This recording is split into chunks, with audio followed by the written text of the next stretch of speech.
Hey, y'all. So we are now looking at Austria and the Enlightenment. We're going to talk about the Queen. When we look at the Queen, she's over here. Whoop. Maria Theresa, she will utilize some enlightened ideals, but for the most part, she's going to be a traditionalist, a conservative. We're gonna see a cool statement by Spillogo if you don't have it. And then here's the radical Joseph II, and we're going to talk about how there is a kind of a transition, and we'll evaluate the extent in which he was successful. Which, little heads up, not very successful. But let's talk about Maria Theresa. Here's a painting of her upon her ascension to the throne. Um, we will look at. We do see that she is the one who lost Silesia to Prussia and Frederick the Great. Um, Despite her losing that in those wars that we're going to talk about later in the context of as we lead into towards the French Revolution, I just want you to know that despite her losing Silesia, a significant piece of German geography to Prussia, no longer is Austria going to be the strongest German nation, a state, German state. She is going to create rational policies that stabilized Austria. And I do believe Maria Theresa is as important as Leopold I.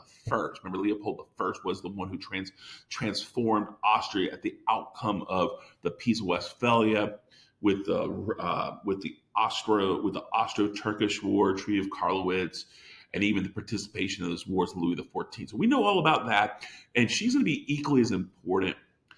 She does, and as you are power mapping, you probably saw that she reduced the power of local diets. By reducing this power of local diets, it's going to add to her centralization. She rationally reorganized Austria into different provinces in which are going to be directly viewed over royal officials. So that's going to be that kind of element in which they're going from this arbitrary aristocracy control of these diets.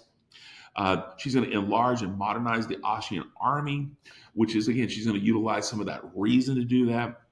And again, before I move on, I do want to point out, despite these changes, she is going to maintain a tight relationship with the nobility because she realizes the nobility might, in fact, be the most important group that will help keep Austria together.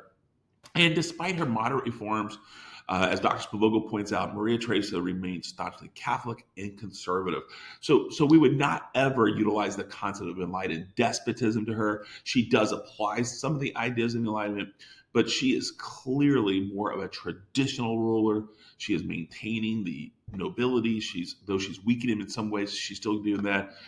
So there. But when her son begins to take over, this is where we see some differences. Joseph II here is a radical enlightened despot.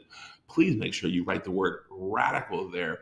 And here's a good painting of him as he's pondering the ideals of the Enlightenment. I do identify that he's a quote unquote true believer in enlightened reforms. I hope you saw the quote where he talked about how the Enlightenment was going to drive all his decisions. Really, what that means is that he's okay with the chaos. And this is, before I move on, he views this almost like a metamorphosis. Think about a metamorphosis of a caterpillar to a butterfly. It is a violent, most likely very painful transformation. Think about how they change. Think about what happens as a butterfly rips through the pupa or whatever it's called, and move through. And in the end, it's a beautiful insect.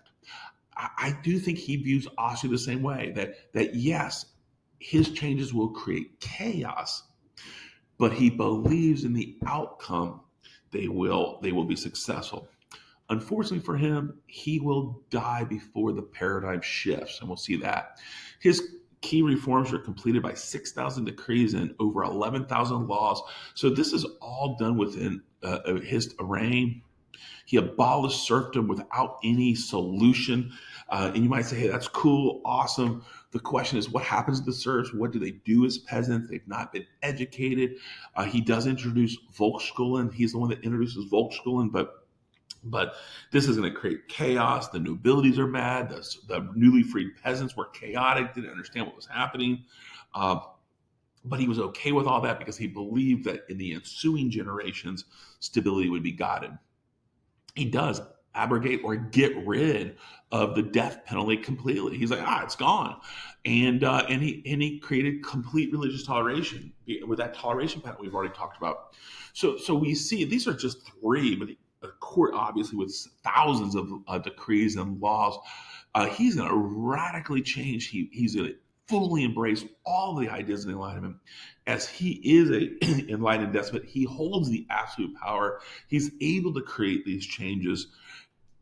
Unfortunately, the reforms overwhelmed Austria.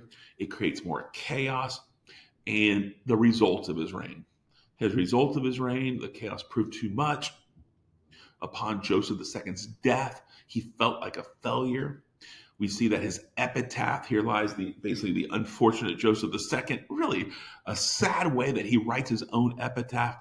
And when he writes his epitaph, that's because he realizes his brother, Leopold II, what this is a painting of, would repeal all the reforms.